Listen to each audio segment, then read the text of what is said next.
सुनीता दुबे। मैं आयुर्वेदिक डॉक्टर हूँ।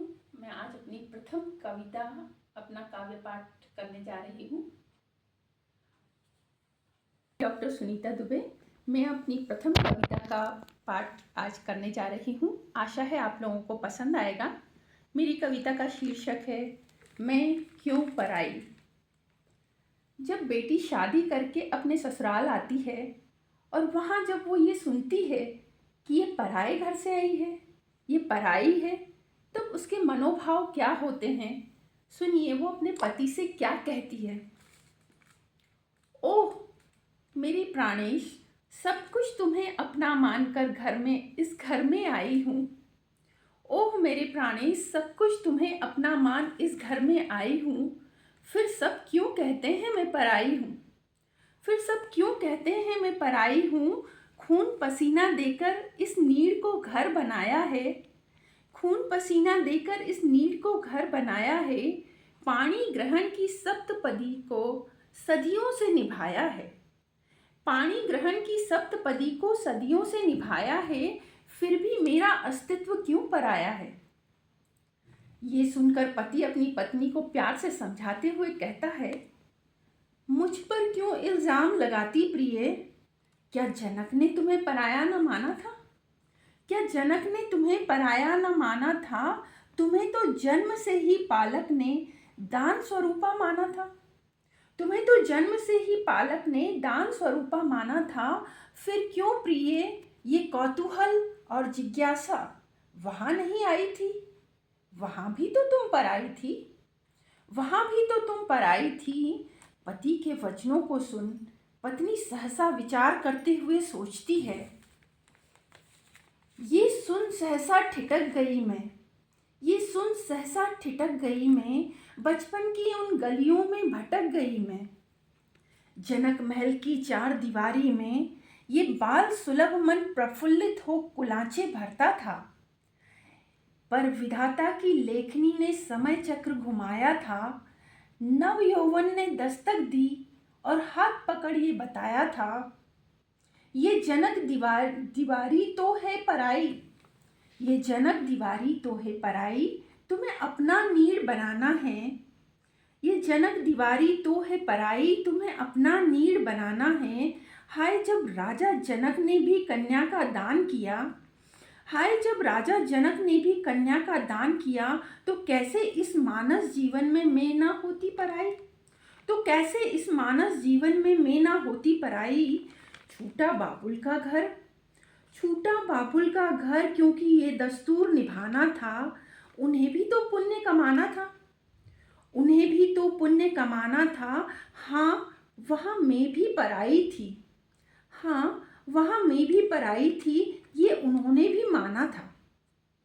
विचारों की इस दुनिया से निकलकर पत्नी अपने पति को कहती है, प्राणेश सही कहा तुमने। प्राणेश सही कहा तुमने। तुमसे ये कैसी लड़ाई है। जब विधाता ने ही लिखा स्त्री तो पराई है। जब विधाता ने ही लिखा कि स्त्री तो पराई है, तब स्त्री भगवान से ये प्रश्न कर उत्तर की अपेक्षा करती है। और भगवान के सामने वो क्या प्रश्न करती है। ले फरियाद पहुंची विधाता के पास। ले फरियाद पहुंची विधाता के पास। हे विधाता ये कैसा इंसाफ लिखा। हे विधाता ये कैसा इंसाफ लिखा। जन्मदात्री को ही तुमने बिराना लिखा। जन्मदात्री को ही तुमने बिराना लिखा। हाँ प्रभु तुमने भी तो सीता को धोबी के वचन सुन पुनः वनवास दिया। हाँ प्रभु तुमने भी तो सीता को धोबी के वचन सुन पुनः वनवास दिया। अपनी मर्यादा की खातिर अपनी भार्या का त्याग किया। अपनी मर्यादा की खातिर अपनी भार्या का त्याग किया। तब भगवान मुस्कुराते हुए स्त्री को जवाब देते हुए समझाते हैं, नहीं कोमलांगी, नहीं कोमलांगी, मैंने तो सदैव स्त्री का मान बढ़ाया है। नहीं कोमलांगी, मैंने तो सदैव स्त्री का मान बढ़ाया है। वन अर्धनारीश्वर सदैव उसे सम्मान दिलाया है। वन अर्धनारीश्वर सदैव उसे सम्मान दिलाया है। सीता को भी बिन पुरुष रह मैंने ही सशक्त बनाया है। सीता को भी बिन पुरुष रह मैंने ही सशक्त बनाया है, अपनी शक्ति और व्यक्तित्व का भान कराया है।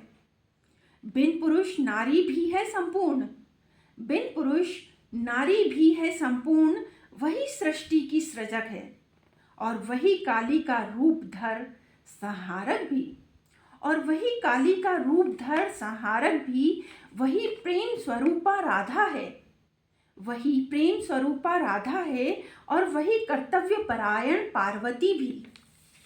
हे नारी, तुम ही जगाओ अपने स्वाभिमान को, हे नारी तुम ही जगाओ अपने स्वाभिमान को, तुम हो तो इस जग में करुणा प्रेम और सृजन है, तुम हो तो इस जग में करुणा प्रेम और सृजन है, बाकी तो ये जग ही पराया है, बाकी तो ये जग ही पराया है, तुमने ही तो अपनापन देकर ये संसार बसाया है, तुमने ही तो अपनापन देकर ये संसार बसाया है।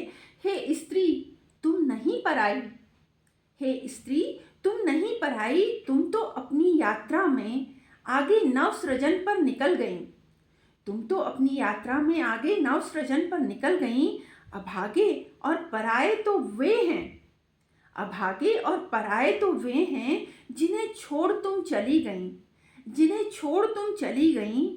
तुम ही शक्ति स्वरूपा, तुम ही जगदम्बा हो, तुम ही शक्ति स्वरूपा, तुम ही जगदम्बा हो, तुम बिन सब पराया, तुम ही तो सृष्टि की कोहिनूर हो, तुम ही तो सृष्टि की कोहिनूर हो। नमस्कार।